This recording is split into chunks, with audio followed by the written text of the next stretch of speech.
70-year-old unretires and goes back to work, not at his old job, not as a chemist, not as an engineer, not as a politician. No. He goes back to work as an Uber driver. Now, I respect it, because if I had to abandon all of the things that I'm working on entrepreneurial wise, like business, if I, had to, or if I was in a position where we lost our money, our nest egg, so to speak, and whatnot, then guess what? Your boy's going back to work. I don't care who's hiring. I'm going back to work. I used to work in plants back in Baton Rouge. South Louisiana has a lot of plants on the river. And you do these turnarounds, 6 months, 6 weeks, make a good bit of money. Then you just kind of fill in the gap. So I was doing gigs before gigs were popular. It's 10, 15, years ago. And I had this one job, probably one of the worst jobs I had. I used to work at a landfill. And in the landfills, you actually have to lay down these black tarps before you put trash into the earth. And in Louisiana in the summer, I'm telling you, it is hot, it is humid, humidity, because people ask, because I live here in Dallas, people are like, what's humidity like? It just means if you sweat, you don't dry up. You are sweat. You are wet. If it just means there's no drying up. It's always going to be wet. So if you get out here and sweat, you're going to stay wet. And so that's the difference between dry heat and humidity. Humidity, in dry heat, you can sweat, but it'll dry up. In humidity, if you sweat, you're gonna stay sweaty. It just won't dry up. That's why people are always talking about, I feel like I need to take a shower all day, because you're never dry. That's all it is. Now, here in Dallas, we don't get as much humidity as we were getting back in Baton Rouge. And I'm glad. I'm not complaining about that. I'm okay with that. It does get like to 100 here, but hey, 100 here in dry heat is better than 90 in Baton Rouge in humidity. Good Lord.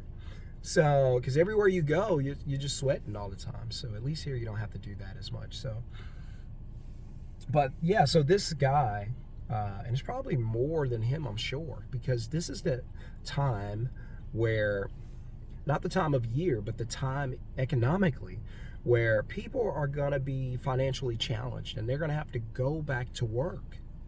Again, I have all the respect in the world for people. In fact, I encourage people to keep their minds busy. Like if you don't want to do hard work, that's fine. But as you get older, do some type of work so that you can continue to keep your mind moving. Because I know it's cliche and I say it and I tend to believe it too. And that is that once you stop working and stop doing stuff, then it just feels like people just pass away sooner. I don't know the correlation, but so this guy goes back to work as an Uber driver because he's in financial perils.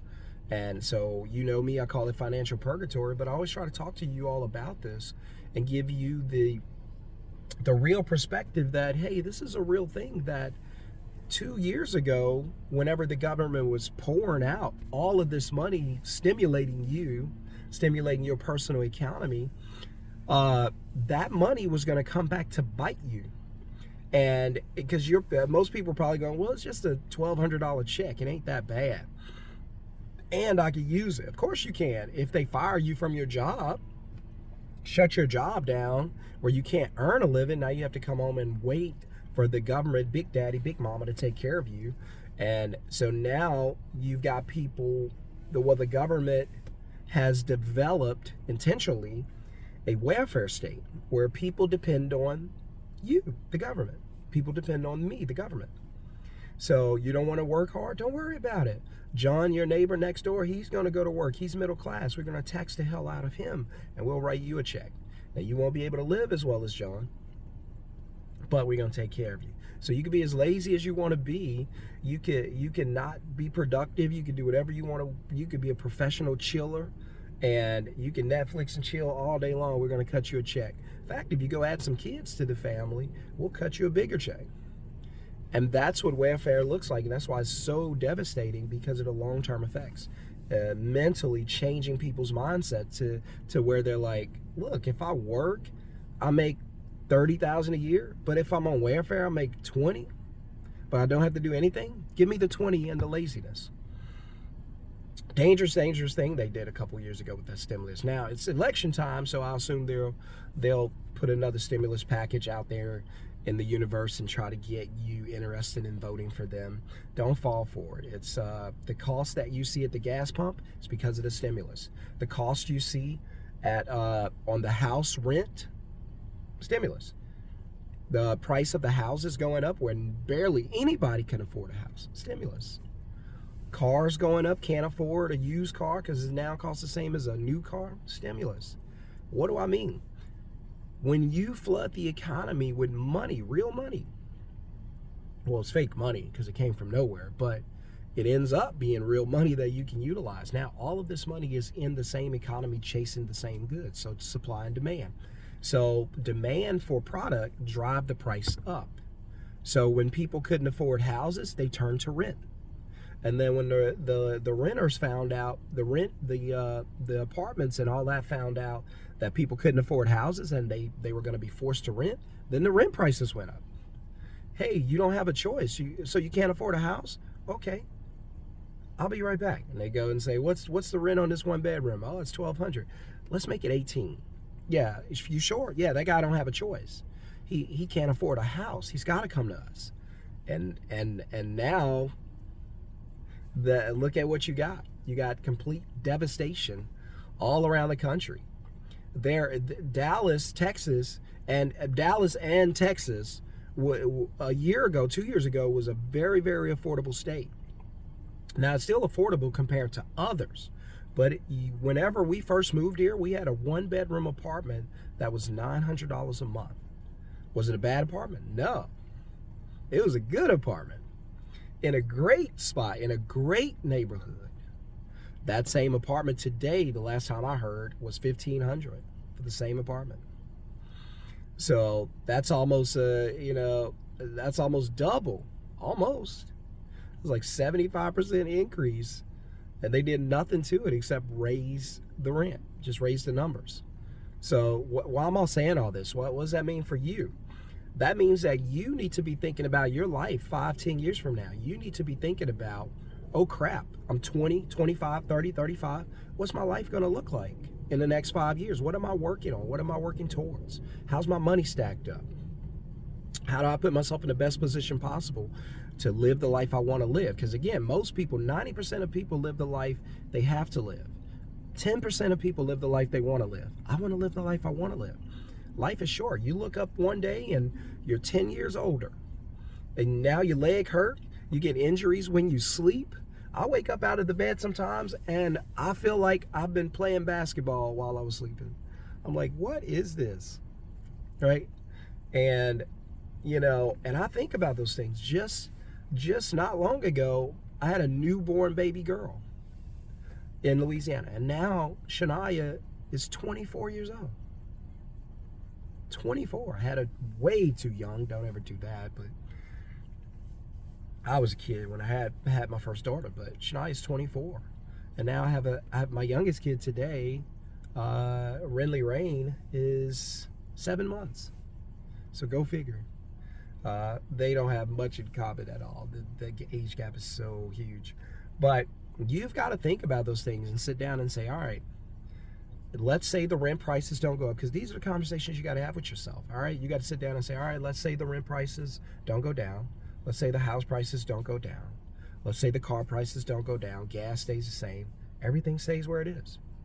What am I going to do to make sure I can have enough money to live how I want to live without financing everything and going into bad consumer debt? Right? How can I position myself to change my future? I want to have a family. I want to be able to afford a house. All right. It's 2023. When do you want to buy a house? The next 5 years. Okay, good. Now we got a game plan and we got a timeline. So for the next 5 years, I need you to work on your credit, stack some money up so you could buy a house. Well, if you watch my other channel, I'm not a big fan of buying houses, especially not overpriced houses, especially not with your paycheck. But I'm not going to get into that because I'm going to catch a lot of flack on here like I do on my other channel. They call me stupid, dumb, cereal box degree, everything. And if they just listen. But anyway, the other channel is Minority Money Mindset. I got some controversial videos over there, but I don't care. You don't hurt my feelings. I'm here to open your eyes and enlighten you and say, hey, you're looking at this the wrong way. You might want to try a different perspective. You might want to look at it from that way. You say you saving all your money to buy a house? May I ask why? Because I want to be a homeowner. Why? Who told you that was the goal? Who told you that was the thing to do that solidifies you in this world? Was a part of the American dream? Who told you that? See, I just question everything. Why? Why? Because my son, he's 3, and I'll be like, hey, Wes, it's time to go upstairs and take a bath. Why? Hey, dude, turn off that light. It's too bright. Why? All he wants to know is why. So I'm like, why? I need to know why too. You know, why should I overpay for a house? This house was 300 grand 2 years ago. Now it's 600. Why? Why would I double what I got to pay you? Double debt to live in this liability that they call an asset. All right, let me stop.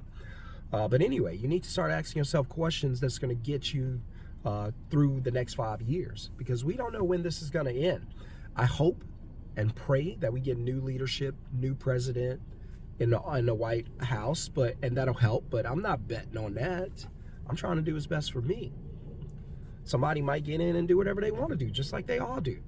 Hey, I know I said that, man, on the campaign trail. I can't really do that. I got to do something else. I'm working on something over here. I'll get back to you. Just like Black Lives Matter was like loving on black people. Then all of a sudden, after their candidate got elected, you never heard from them again. Kamala Harris dancing, loving black people. All of a sudden, she was gone. They don't even talk to you no more. So let's be smart. Hey, these people are going to try to use us and whatever they can use to get us to vote for them. But they don't back any of it up. They promise things they don't deliver. Let's start holding them accountable. In fact, we need a speedy, I know we have like speedy trials for criminals. Where's the speedy election? What's being done to this country is criminal. Do you know that the first thing the Biden administration did when they got into office is cut off the Keystone pipelines? First thing they did. Go look it up. What did that do? Well, you tell me. Look at your gas price. You tell me. So, anyway, there you go. I ran it for long enough. But y'all be blessed. Y'all have a wonderful day. If you like the content, hit thumbs up. If you like the channel, hit subscribe. If you have a question or comment, drop it in the comments, man. Let's go. Let's chat. So, appreciate the views. Appreciate everybody. Have a wonderful, blessed day, guys. And peace.